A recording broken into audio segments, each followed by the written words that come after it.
మీ hard disk దొరికిందా?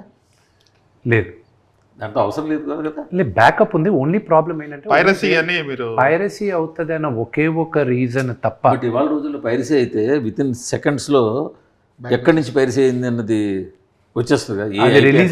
అది release చేసే వాళ్ళకి తెలిస్తే చాలు. అది ఒకవేళ పైరేటెడ్గా రిలీజ్ చేయాలనుకున్న వాళ్ళకి సార్ వాళ్ళు ఇక్కడ ఐ హోప్ అది 300 కోట్లు 400 కోట్లు పెట్టి ఒక సినిమా చేస్తే కీలకమైన విఎఫ్ఎక్స్ది ఒక కొరియర్లో పంపడం ఏంటి?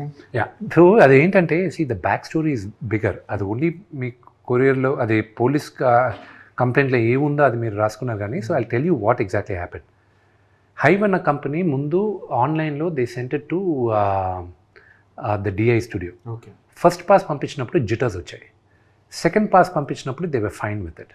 బట్ ఒకవేళ మళ్ళీ ఏమైనా వీళ్ళు ఇంటెప్త్గా చూసినప్పుడు ఏమైనా ప్రాబ్లమ్స్ వస్తాయని మమ్మల్ని అడగకుండా, ఎవరిని అడగకుండా ఒక హార్డ్ డ్రైవ్ ఆ కంపెనీ వాళ్ళు కాపీ చేసి పంపించారు బ్యాకప్ లాగా. ఒక రఘువన్ అతను చూసి చరిత అని ఆవిడకి ఫోన్ చేసి ఇలాగ 24 ఫ్రెండ్స్ ఫ్యాక్టరీ పైన ఒక కొరియర్ వచ్చింది, అది ఇమీడియట్గా మాకు పంపించేసి.